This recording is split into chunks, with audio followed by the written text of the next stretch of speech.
Leçon numéro 1. Mettre tous ses œufs dans le même panier. Tout le monde dit « diversifiez, ne mettez jamais tous vos œufs dans le même panier ». C'est un conseil totalement absurde lorsque l'on débute. Il suffit de regarder toutes les personnes riches et vous verrez qu'elles sont devenues riches en se concentrant sur une chose. Vous pensez que Bezos a lancé Amazon en vendant tout? Non, pas du tout.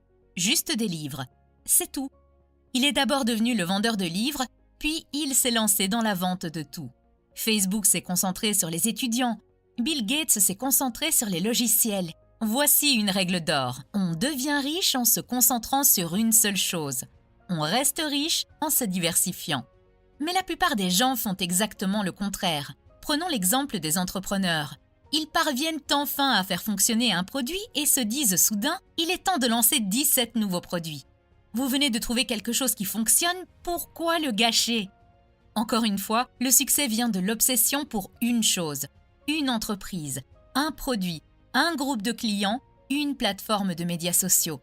Si vous atteignez le premier million, vous pourrez alors parler de diversification. Andrew Carnegie le savait il y a 100 ans lorsqu'il a dit « mettez tous vos œufs dans le même panier et surveillez ce panier ». Leçon numéro 2. La liberté financière est plus facile que vous ne le pensez. Voici le secret qui échappe à la plupart des gens. Il n'est pas nécessaire d'être riche pour être libre financièrement. Monsieur Ecker explique que l'une des étudiantes s'est rendue compte que si elle louait simplement son appartement et déménageait dans un endroit moins cher, ses revenus passifs provenant du loyer suffiraient à couvrir toutes ses dépenses. De plus, elle pourrait même économiser de l'argent. Et c'est exactement ce qu'elle a fait. Elle a loué son appartement, déménagé dans un endroit moins cher et s'est libérée financièrement. Ce n'est qu'ensuite qu'elle a commencé à développer son entreprise et à s'enrichir. Pensez-y comme si vous grimpiez 2 échelles différentes. La liberté financière est une échelle de 10 marches, tandis que la richesse est une ascension de 1000 marches. Commencez par l'échelle la plus facile. Concentrez-vous sur la création de revenus passifs suffisants pour couvrir vos besoins de base. Une fois que vous ne serez plus lié à un salaire, vous aurez le temps et la liberté de vous concentrer sur la richesse. Leçon numéro 3. Une voie simple vers la richesse. Le père riche a dit un jour qu'il était très simple de devenir riche. Vous n'avez qu'une chose à faire, acheter plus d'actifs. C'est tout. Si vous achetez plus d'actifs, vous serez riche. Comme l'explique Kiyosaki, un actif est quelque chose qui met de l'argent dans votre poche. Et un passif est quelque chose qui vous fait perdre de l'argent. Cela semble simple, n'est-ce pas?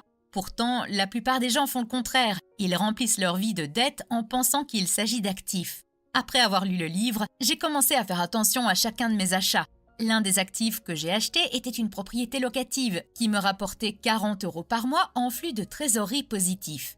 Au même moment, j'ai réalisé une chose surprenante. L'une de mes vidéos YouTube me rapportait également 40 € par mois. Cela a été un moment de réveil pour moi. Je me suis rendu compte que mes vidéos YouTube étaient un atout. Je les ai créées une fois, mais elles me rapportent de l'argent chaque mois, tout comme l'immobilier. C'est là que le bas blesse. L'immeuble locatif m'a coûté 12 000 € pour la compte. La vidéo, elle n'a coûté que quelques centaines d'euros et a été amusante à réaliser. À partir de ce moment-là, j'ai pris YouTube au sérieux, produisant davantage de vidéos et lançant même des chaînes dans différentes langues. Chaque vidéo est devenue un atout, me rapprochant de la liberté financière. Leçon numéro 4. Ne vivez pas en dessous de vos moyens, augmentez vos moyens. Si vous allez voir un planificateur financier, il examinera vos dépenses et vous conseillera de les réduire. Vous arrêtez donc de boire des cafés au lait. Selon Kiyosaki, pourquoi ne pas regarder l'autre côté de l'équation et trouver des moyens d'augmenter nos moyens pour que le prix d'un café au lait ne soit plus rien? Réduire les dépenses tue la passion. Ne tuez pas votre passion, mais trouvez plutôt des moyens de la nourrir. Posez-vous toujours la question « Comment puis-je me le permettre ?» Leçon numéro 5. La magie de voir grand. La plupart des gens ne peuvent pas voir grand. Ils ne peuvent même pas imaginer 5 millions d'euros sur leur compte en banque. Soyons clairs, ce n'est pas en pensant grand que les choses se produiront comme par magie. C'est la première étape. Et si vous ne pouvez même pas commencer par là, vous resterez bloqué là où vous êtes. Par exemple, j'ai étudié à la faculté d'économie et de gestion. Presque 99% de mes camarades de classe n'avaient qu'un seul objectif, obtenir leur diplôme et décrocher un emploi bien rémunéré dans une banque ou une entreprise internationale. C'est tout ce qu'ils pouvaient imaginer. Mais quelques-uns voyaient plus grand.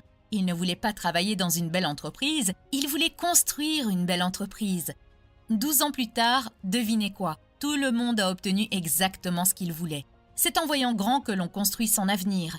Si vous ne pouvez même pas imaginer une vie plus grande, vous ne la construirez jamais. Leçon numéro 6. Combien vaut votre heure? Avez-vous déjà fait vos courses et passé plusieurs heures dans plusieurs magasins juste pour trouver les produits les moins chers et économiser 50 ou 60 cents? Ou avez-vous déjà fait la queue pendant 1 heure juste pour obtenir un muffin gratuit? Si c'est le cas, c'est que vous avez une mentalité de pauvre. Je suis désolée de dire cela, mais laissez-moi vous expliquer. Bien sûr, ce n'est pas une mauvaise chose d'économiser de l'argent pendant que vous faites vos courses, mais regardez les choses sous cet angle. Si vous passez 1 heure à chercher les oranges les moins chères juste pour économiser 60 cents, cela signifie que vous évaluez votre temps à 60 cents de l'heure. Les riches ne font pas cela. Ils s'efforcent de trouver des moyens de valoriser leur heure à 6 000 €. Leçon numéro 7. Argent égale énergie vitale. Pensez-y. Vous vendez littéralement des heures de votre vie pour gagner de l'argent.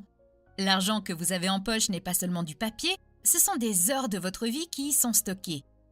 Le fait de considérer l'argent comme de l'énergie vitale a complètement changé ma façon de le dépenser. La première fois que j'ai entendu parler de ce concept, je gagnais 5 € de l'heure, soit 40 € par jour. Chaque fois que je voulais acheter quelque chose, je me demandais combien d'heures de travail cela représente-t-il. Par exemple, une veste en cuir qui coûtait 80 € n'était pas seulement de l'argent, c'était 2 jours entiers de ma vie. Lorsque vous considérez les achats de cette manière, vous accordez une valeur différente à votre argent. Leçon numéro 8. La richesse générationnelle.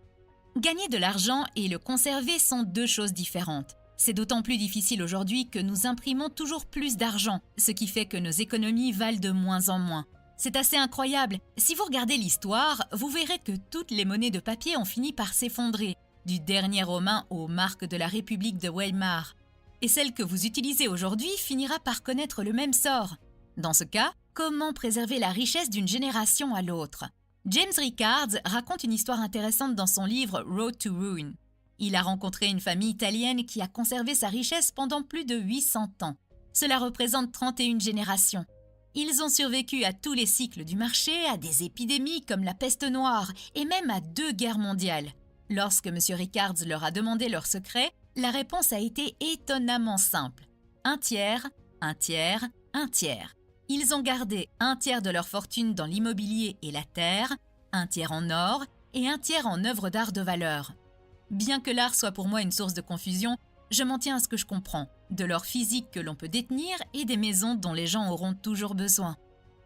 Leçon numéro 9. Pour gagner 1 million, comprenez la loi de l'affection. La loi de l'affection dit que pour gagner 1 million, il faut aider 1 million de personnes.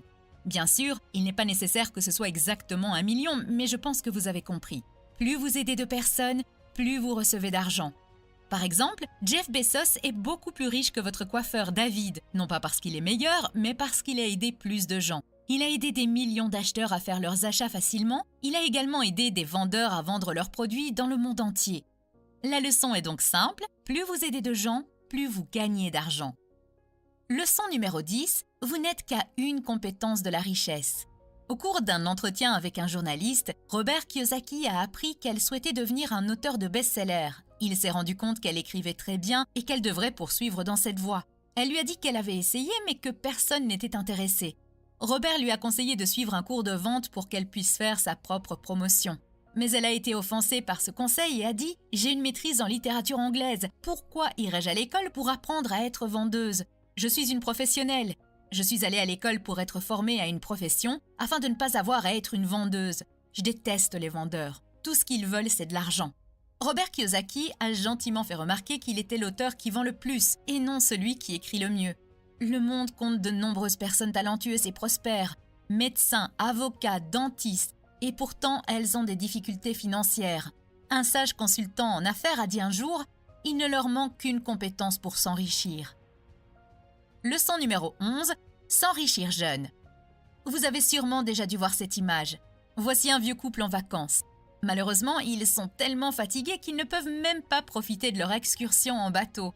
Ne vous méprenez pas, je ne me moque pas de ce couple. Cela me rappelle qu'il faut s'enrichir jeune, afin de ne pas avoir à attendre la retraite pour profiter de la richesse. Je suis heureux que le livre The Millionaire Fastlane en parle enfin. Ce livre explique comment devenir riche jeune. L'auteur explique les voies lentes et rapides pour devenir riche. Dans la voie lente, il faut travailler dur pendant 40 ans pour espérer prendre une retraite riche à 65 ans. La voie rapide, quant à elle, consiste à créer une entreprise qui peut fonctionner sans que vous soyez présent 24 heures sur 24, 7 jours sur 7, ou à créer des actifs générateurs de revenus. Bien que son nom soit rapide, elle nécessite encore plusieurs années de travail acharné, mais pas autant que 40 ans. Leçon numéro 12. Créer sa propre chance. Supposons que vous et moi cherchions à acheter un bien d'investissement. Je vérifie 10 appartements, mais vous en vérifiez 100. Qui, à votre avis, aura de la chance ? Bien sûr, c'est vous. De l'extérieur, vous aurez l'impression d'être tombé sur un excellent bien et de l'avoir acheté, mais en réalité, vous avez créé votre propre chance en prenant de nombreuses mesures. Plus vous agissez, plus vous avez de chances d'être chanceux. Leçon numéro 13. Trucs mentaux en matière d'argent. Pensez à votre cerveau comme à des dossiers sur votre ordinateur. Il y a un dossier pour l'épargne, un autre pour les investissements, les primes et les dépenses quotidiennes. La même somme d'argent est traitée différemment selon le dossier dans lequel elle se trouve. Par exemple, vous hésiterez peut-être à dépenser 2 000 € de votre compte d'épargne pour acheter un nouvel iPhone. Mais si votre patron vous donne une prime de 2 000 €, vous achèterez probablement ce nouvel iPhone sans y réfléchir à deux fois. C'est ce qu'on appelle la comptabilité mentale et cela peut vous coûter de l'argent. Voici donc 3 conseils pour tourner ce phénomène à votre avantage. 1. Gardez un peu d'argent sur votre compte de dépenses et mettez le reste sur votre compte d'épargne. Parce que notre esprit considère qu'un compte d'épargne est sacré, nous ne pouvons pas y toucher. 2. Sachant que la comptabilité mentale est une faiblesse humaine naturelle, les casinos utilisent des jetons plutôt que de l'argent liquide. Pourquoi ? Parce que vous ne verrez pas l'argent réel sortir de votre poche. Comprenez-vous donc l'impact du paiement par carte sur vos dépenses ? Utilisez de l'argent liquide chaque fois que c'est possible. 3. Fixez-vous à l'avance un objectif pour tout revenu supplémentaire que vous obtiendrez. Par exemple, conservez toutes vos primes pour les investir. Leçon numéro 14. Comment dépenser plus pour les choses que vous aimez avec un plan de dépenses conscient. Un plan de dépenses conscient commence par cet état d'esprit. Dépensez sans compter pour les choses que vous aimez et réduisez impitoyablement les coûts pour les choses que vous n'aimez pas. L'automatisation de vos finances vous permet d'avoir un plan de dépenses conscient. Voici par exemple comment Alex procède. Alex est payé à la fin du mois. 5% de son salaire sont affectés à son compte de retraite. 25% vont sur son compte d'investissement. 25% vont sur son compte d'épargne. Ensuite, l'automatisation qu'il a mise en place lui permet de payer automatiquement ses frais fixes, tels que l'Internet, les prêts et l'assurance. L'argent qui reste sur son compte peut être utilisé pour des dépenses sans culpabilité. Alex adore essayer des restaurants différents chaque week-end et dépenser pour des gadgets. Il y consacre donc 1 000 € par mois. On pourrait penser qu'Alex gaspille de l'argent, mais il a un plan de dépenses conscient. Alex dépense moins pour des choses qui n'ont pas d'importance pour lui. Par exemple, il ne s'abonne pas à Netflix et n'achète pas d'abonnement à une salle de sport parce qu'il se promène dans le parc pour faire de l'exercice. Et avant de dépenser sans compter pour les choses qu'il aime, il a déjà économisé 55% de son salaire et payé toutes ses factures. Leçon numéro 15. Devenir la personne qui gagne le plus.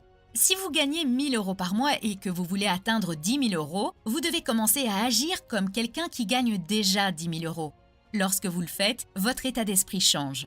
Bientôt, votre comportement changera. Vous commencerez à penser différemment, à regarder d'autres vidéos et à vous lier d'amitié avec d'autres personnes. Cela vous permettra de trouver des idées pour atteindre 10 000 € par mois.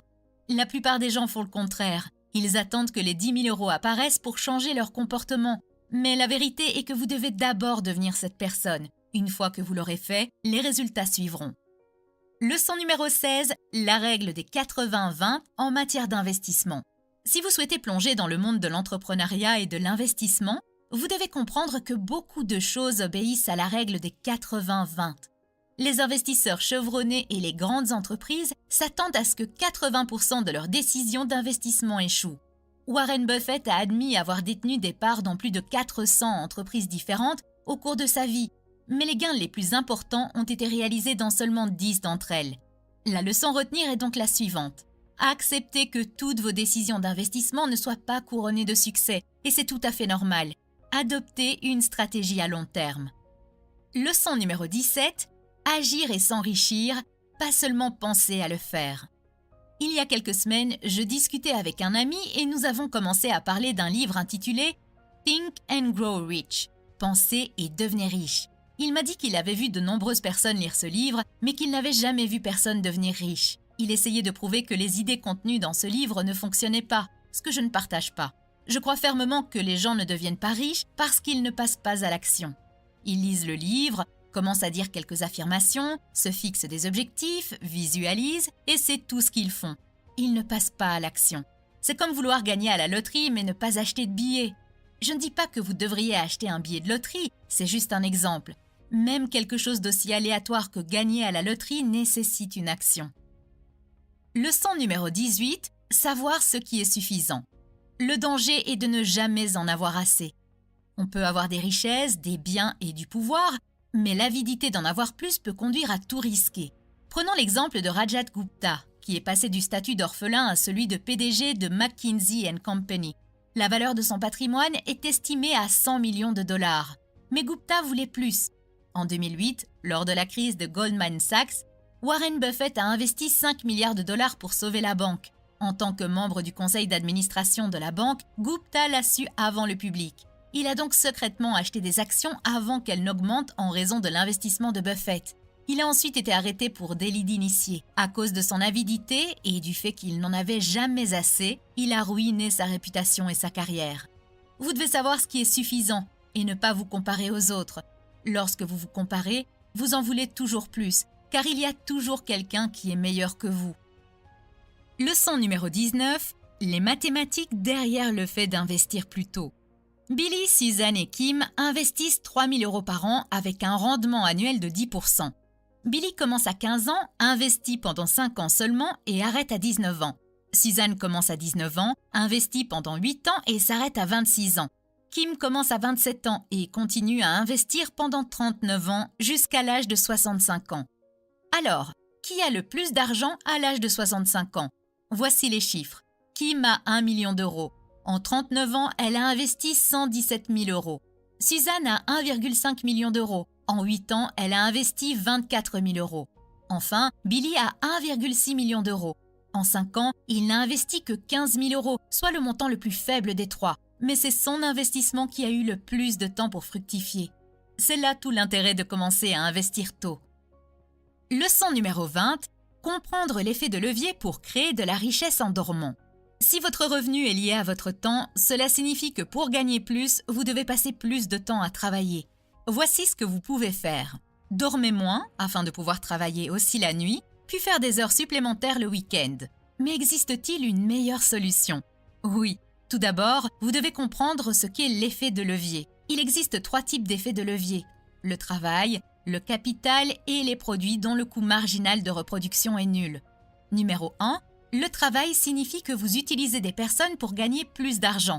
Vous ne disposez que de 24 heures par jour. Plus il y a de personnes, plus il y a de travail à faire, au lieu que vous soyez le seul à travailler jour et nuit. Numéro 2. Le capital signifie que vous utilisez de l'argent pour gagner plus d'argent. Pensez à un investissement. L'argent que vous investissez dans une autre entreprise vous rapportera plus d'argent. Numéro 3. Produit dont le coût marginal de reproduction est nul. Pensez au code et aux médias. Dans le cas du code, vous créez une application ou un logiciel. Vous le construisez une fois et il peut être reproduit pour des millions de personnes sans coût supplémentaire. Pour les médias, pensez à cette vidéo YouTube. Je l'ai créée une fois, mais des millions de personnes peuvent la regarder.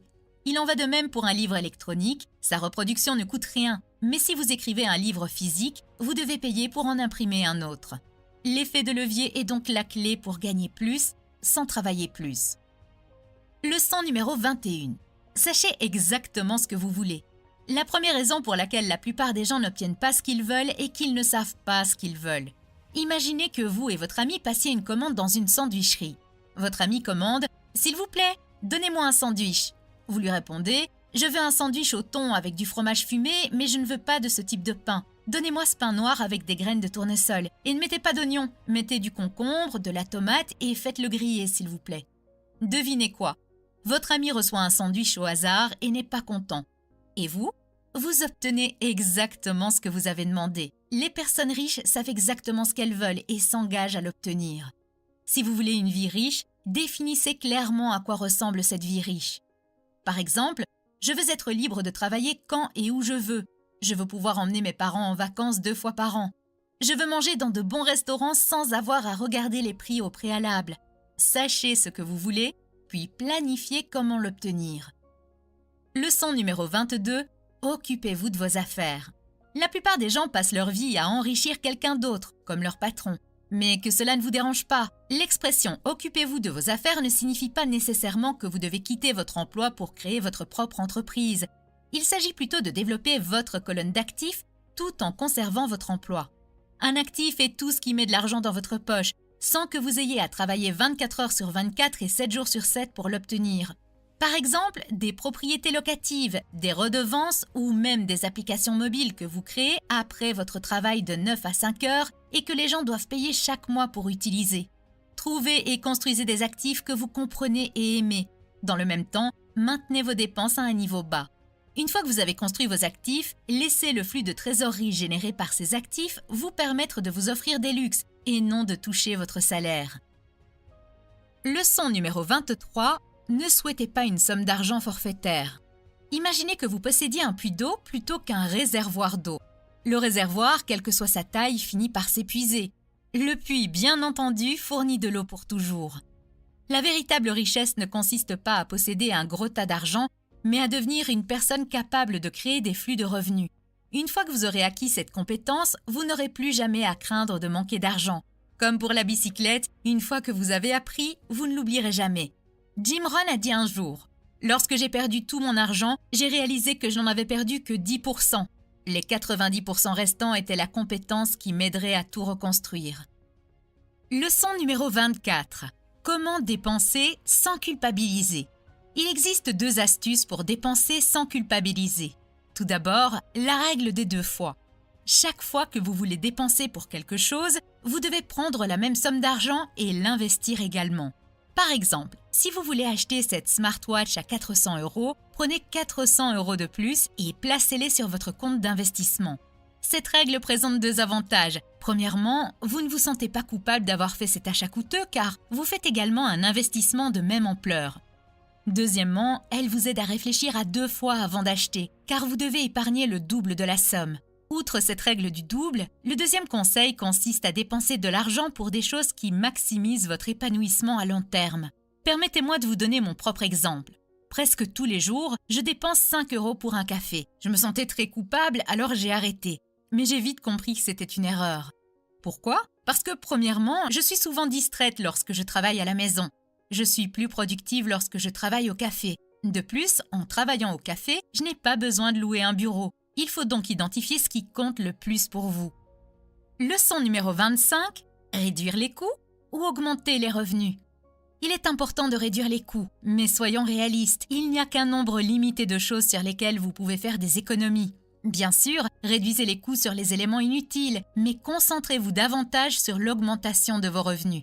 C'est cela qui change vraiment la donne. Leçon numéro 26. La richesse est ce que vous ne voyez pas. Quelqu'un peut sembler riche à première vue, mais ce nouvel iPhone et ce nouveau canapé ont peut-être été achetés dans le cadre d'un plan de paiement à tempérament et vous ne savez pas combien de dettes cette personne a sur sa carte de crédit. La richesse, c'est le revenu qui est épargné et non dépensé.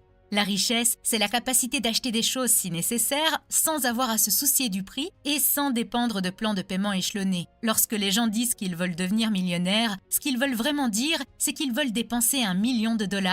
Mais dépenser $1 million, c'est littéralement le contraire d'être millionnaire. Dépenser de l'argent pour montrer aux autres combien vous en avez est le moyen le plus rapide d'en avoir moins. Leçon numéro 27. Comment économiser et profiter de l'argent en même temps? Quel que soit le montant que vous avez en banque, il n'est pas apparu du jour au lendemain. C'est le résultat des choix que vous avez faits au fil des ans. Soit vous dépensez plus, soit vous épargnez plus. Les 2 se reflèteront dans votre compte bancaire. La question est donc de savoir comment vous pouvez épargner davantage tout en continuant à dépenser pour les choses que vous voulez. La réponse est automatisez et construisez un système qui économise, investit et paye vos factures pendant que vous dormez. Pour automatiser vos finances, tout d'abord, vous devez classer vos dépenses par catégorie. Ensuite, déterminez le pourcentage de chaque catégorie. Prenons cet exemple et n'hésitez pas à ajuster le pourcentage en fonction de vos revenus. Catégorie 1. Coûts fixes. Disons que vous consacrez 50% de vos dépenses aux coûts fixes tels que le loyer, les dépenses et l'épicerie. Catégorie 2. Investissement, 15%. Catégorie 3, épargne à court terme comme l'achat d'une maison ou les vacances, 15%. Et enfin, la catégorie la plus excitante, qui est la catégorie 4, les dépenses sans culpabilité, 20%.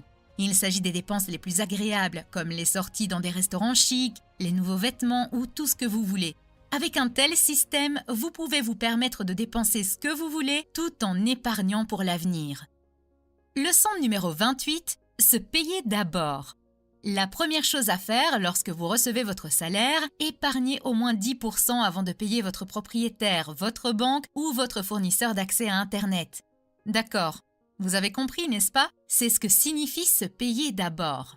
Vous n'êtes pas obligé de respecter strictement les 10%, épargnez tout ce que vous pouvez. L'important est de commencer par une certaine somme afin d'entraîner vos muscles à épargner. Imaginez ceci. Chaque euro que vous économisez est comme un soldat de votre armée personnelle qui se bat pour amener d'autres soldats. Ces nouvelles recrues, elles se battront aussi pour vous, ramenant encore plus de soldats. Ce processus se poursuit. Mais si vous dépensez sans compter, c'est comme si vous envoyiez vos soldats sans protection. Ils peuvent être tués et ne peuvent pas ramener d'autres soldats. Trop d'imagination, n'est-ce pas? Leçon numéro 29. Épargner ou investir? Lequel des deux vient en premier? Pour répondre à cette question, voici ce que vous devez faire. Tout d'abord, calculez le montant que vous pouvez épargner en un an. Par exemple, si vous épargnez 1 000 € par mois, cela signifie que vous pouvez épargner 12 000 € en un an. Deuxièmement, si vous investissez, calculez le rendement. Par exemple, si vous avez 10 000 € à investir et que vous espérez un rendement de 10%, cela signifie que vous obtiendrez 1 000 €. Troisièmement, comparez ces deux chiffres. Si votre épargne est plus élevée, essayez d'épargner davantage. Si le rendement de votre investissement est plus élevé, concentrez-vous d'abord sur l'investissement. Et si les chiffres sont à peu près identiques, concentrez-vous sur les deux. Leçon numéro 30. Devenez un entrepreneur. En grandissant, je parie que vous avez beaucoup entendu cela. Étudie bien, obtiens de bonnes notes et décroche un emploi dans une grande entreprise. Mais combien de fois avez-vous entendu « Étudie bien et deviens entrepreneur ». Beaucoup de gens pensent que devenir entrepreneur est risqué, alors ils veulent un emploi sûr dans une entreprise. Lorsque vous travaillez pour une entreprise, vous n'avez qu'un seul client, votre employeur. Mais lorsque vous êtes entrepreneur, vous avez plusieurs clients. Les entrepreneurs sont ceux qui construisent l'économie, créent de nouveaux emplois, développent l'immobilier et investissent. Le gouvernement a besoin d'entrepreneurs, sinon il n'y aurait pas d'emploi et le gouvernement ne pourrait pas collecter d'impôts. Robert Kiyosaki conseille vivement de devenir entrepreneur car les impôts et les lois sont rédigés en faveur des entrepreneurs. Leçon numéro 31. Consistez un fonds d'urgence de 3 à 6 mois. Si vous dépensez 4 000 € par mois, le montant que vous devez avoir dans votre fonds d'urgence se situe entre 12 000 et 24 000 €. La décision dépend du type d'emploi que vous avez et de la sécurité de vos revenus. Si vous avez un revenu stable, vous pouvez vous concentrer sur une épargne de 3 mois. Mais si vous avez un revenu variable ou que vous dépendez beaucoup de conditions extérieures, 6 mois vous conviendront mieux. Un fonds d'urgence est uniquement destiné aux urgences. Acheter un cadeau à votre mère n'est pas une urgence. Son anniversaire tombe le même jour chaque année. Vous devriez donc l'intégrer à votre budget. Leçon numéro 32. Méfiez-vous de certains experts financiers. Les meilleures opportunités d'investissement n'ont pas besoin d'être annoncées dans une brochure. Les meilleures opportunités d'investissement ne quittent même pas le bureau. Elles sont consommées en interne. Par exemple, lorsqu'un agent immobilier trouve le meilleur bien, il ne le publie pas sur le site web. S'il le peut, il l'achète lui-même ou s'assure qu'il est acheté en interne par son entreprise ou ses collègues. La conclusion est la suivante. Soyez très prudent avec les experts financiers dont vous sollicitez les conseils. Ils travaillent pour une entreprise et sont payés par celle-ci. Selon vous, quels intérêts vont-ils donc faire passer en premier? Leçon numéro 33. Combien coûte une commission de 1%? Supposons que votre grand-mère vous offre, à vous et à votre frère, 100 000 € chacun. Vous pensez tous les deux que vous êtes jeunes et que vous n'avez pas besoin d'argent maintenant, alors vous décidez de l'investir à long terme. Votre frère fait des recherches et trouve une société qui prélève des frais de 1% et verse des intérêts de 11%. Cependant, vous ne faites pas de recherche et vous investissez auprès d'une société qui prélève des frais de 2% et verse également des intérêts de 11%. Avancez de 30 ans et voyez comment la différence de 1% sur les frais impacte vos revenus. Après 30 ans, les revenus totaux de votre frère sont d'environ 1 740 000 €, mais vos revenus sont de 1 326 000 €. Comme vous pouvez le constater, tout est identique, mais la différence de 1% dans les frais entraîne une diminution de 418 000 € des gains par rapport à votre frère. En d'autres termes, vous perdrez 23,9% de vos gains à cause d'une différence de 1% dans les frais. Leçon numéro 34. Dépensez de l'argent pour avoir l'air bien.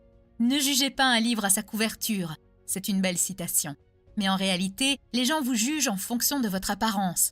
La façon dont vous vous présentez a un impact sur l'image que vous avez de vous-même et influence également ce que les autres pensent de vous. Laissez-moi vous raconter une histoire intéressante. Dans un supermarché, il y avait 2 lots de raisins. Le premier coûtait 15 cents le kilo, tandis que le second était emballé dans des sacs en polyéthylène et affichait un prix de 2,35 €. La personne à la station de pesage a expliqué que la seule différence de prix était le sac. Écoutez, lorsque vous êtes correctement emballé, vous faites une plus forte impression et vous augmentez même votre valeur dans les négociations. Leçon numéro 35, identifiez votre facteur café au lait. Selon David Bach, quelle que soit la taille de votre salaire, vous gagnez probablement déjà assez d'argent pour devenir riche. Une dame qui a assisté au séminaire de l'auteur s'est plainte de survivre à peine à la fin du mois. Alors comment pourrait-elle devenir riche ? Après avoir examiné ses dépenses, l'auteur a découvert que cette dame dépense environ 10 $ par jour en café et en collation avant l'heure du déjeuner. Après quelques calculs, l'auteur explique que si elle investit 5 $ par jour avec un rendement annuel de 10%, elle pourra avoir 1,2 million de dollars à sa retraite. Cette dame a dû changer son style de vie laté. Maintenant, vous pourriez penser que cela ne s'applique pas à vous parce que vous ne gaspillez pas d'argent comme elle. Le fait est que nous ne réalisons pas à quel point nous gaspillons de l'argent pour des petites choses. Probablement, votre facteur laté n'est pas un laté, mais c'est l'argent que vous gaspillez, comme les repas au restaurant tous les jours, ou les cigarettes, les abonnements inutilisés, ou peut-être même une deuxième voiture que vous n'utilisez pas. Trouvez votre laté. Leçon numéro 36. Combien devez-vous épargner ? Par exemple, lorsque j'étais à l'université, je travaillais également dans une entreprise. Étant étudiante, je pouvais loger dans une chambre partagée et manger à la cafétéria de l'université pour pas cher. Cela signifiait que je pouvais facilement économiser 50% de mes revenus. Cependant, une fois mariée et installée en appartement, je ne pouvais plus épargner que 3% au maximum. Cela me faisait me sentir très mal car je ne pouvais plus épargner autant qu'avant. Et c'est l'un des plus gros problèmes liés au fait de s'en tenir à un taux d'épargne fixe. Si la vie est dynamique, pourquoi le taux d'épargne devrait-il être statique ? C'est pourquoi le meilleur conseil en matière d'épargne est le suivant. Économisez ce que vous pouvez. Si vous êtes célibataire et que vous pouvez épargner 40%, alors épargnez 40%. Si vous êtes marié et que vous avez des enfants et que vous ne pouvez épargner que 2%, alors épargnez 2%. Si vous suivez ce conseil, vous serez beaucoup moins stressé et beaucoup plus heureux. Leçon numéro 37. Remboursez votre dette. Combien de temps vous faudra-t-il pour rembourser votre voiture, votre prêt étudiant, vos cartes de crédit, même le prêt que vous a accordé votre frère ? 1. Tout d'abord, faites-en la liste dans un tableau. Dans la section éléments, inscrivez le montant de votre dette. Le total à rembourser correspond au solde restant à payer. Utilisez-le pour classer vos dettes par ordre croissant. La dette dont le solde est le plus faible sera en haut de la liste. Sous paiement minimum, inscrivez votre paiement minimum mensuel. Par exemple, votre carte de crédit a un solde de 3 000 € avec un paiement minimum de 200 €. Solde du prêt étudiant, 10 000 €, paiement minimum de 300 €. Solde du prêt automobile, 20 000 €, paiement minimum de 500 €. Deuxièmement, utilisez la méthode de l'effet boule de neige. Je m'explique. Disons que vous gagnez 5 000 € par mois. 1. Déduisez-en vos dépenses de base comme la nourriture, le loyer et les factures. Disons que vous dépensez 1 000 € pour cela. Il vous reste donc 4 000 €. Ensuite, payez le minimum sur toutes vos dettes. Dans cet exemple, le paiement minimum total de vos dettes est de 1 000 €. Il vous reste maintenant 3 000 €. 3. Utilisez tout l'argent restant pour rembourser d'abord la dette la plus petite. Dans ce cas, votre carte de crédit. Le mois prochain, la carte de crédit aura disparu. Vous n'aurez plus à payer 200 € par mois pour votre carte de crédit. Il ne vous reste plus qu'un prêt étudiant et un prêt automobile. Répétez le processus jusqu'à ce que toutes les dettes soient remboursées. Pour rembourser vos dettes plus rapidement, trouvez des moyens de gagner de l'argent supplémentaire. Faites des heures supplémentaires, trouvez un emploi secondaire ou vendez des objets dont vous n'avez pas besoin. L'essentiel est de vivre sans dette. Mais il y a un point délicat, votre prêt hypothécaire. Comment diable pouvez-vous vivre sans dette avec un prêt hypothécaire sur 35 ans ?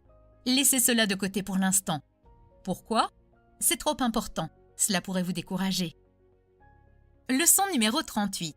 Pourquoi vous ne pouvez pas abandonner après plusieurs échecs? Je connais personnellement de nombreuses personnes qui ont essayé de créer leur propre entreprise, mais qui ont échoué et ont fini par abandonner après 3 ou 4 échecs. Je suis toujours étonnée de voir comment ces personnes s'attendaient à réussir après quelques tentatives seulement. Abandonner après 3 ou 4 échecs, c'est comme commencer à aller à la salle de sport pour se mettre en forme, mais abandonner après quelques jours parce qu'on ne voit aucun résultat. Si vous voulez être en forme, vous devez être constant. Vous devrez changer votre programme d'exercice. S'il n'est pas efficace, vous devrez essayer un régime différent. Vous devez essayer un entraîneur différent, jusqu'à ce que vous trouviez ce qui vous convient. Malheureusement, les gens n'appliquent pas la même mentalité lorsqu'il s'agit d'être financièrement en forme. Leçon numéro 39. Pour prendre une retraite anticipée, faites un travail qui ressemble à un jeu. Il existe 3 façons de prendre sa retraite. La première consiste à épargner suffisamment d'argent pour que le rendement de vos investissements vous procure chaque année un revenu régulier plus que suffisant pour couvrir toutes vos dépenses. La deuxième consiste à réduire vos dépenses à presque zéro, comme si vous viviez en ermite. Et la troisième consiste à faire quelque chose que vous aimez tellement que cela ne ressemble plus à du travail. Dans le troisième cas, imaginez des enfants qui construisent avec des blocs Lego pendant des heures. Ils sont complètement absorbés, s'amusant tellement qu'ils en oublient de déjeuner. Puis, imaginez qu'ils soient payés pour cela. C'est la retraite anticipée, faire ce que vous aimez parce que cela ressemble à un jeu. Vous travaillez non pas parce que vous devez payer les factures, mais parce que vous aimez tant votre travail que vous voulez le faire tout le temps. Ce qui compte, c'est que vous viviez aujourd'hui comme vous le souhaitez, au lieu de remettre vos désirs à plus tard quand ce sera financièrement possible. Leçon numéro 40. Devenez le meilleur dans ce que vous faites pour gagner un salaire élevé. Devenez exceptionnel dans ce que vous faites et regardez les opportunités vous courir après. Imaginez, vous êtes le meilleur plongeur sous-marin du monde. Vous êtes assez courageux pour plonger plus profondément que quiconque. Un jour, quelqu'un découvre un navire au trésor coulé qu'il ne peut atteindre. Qui va-t-il appeler? Vous? Écoutez, la personne qui a trouvé le trésor a eu de la chance, mais ce genre de chance aveugle est rare. Vous, en revanche, vous devenez chanceux parce que vous créez votre propre chance en devenant le meilleur dans ce que vous faites. La plupart des gens attendent la chance. Les plus intelligents la créent en devenant exceptionnels.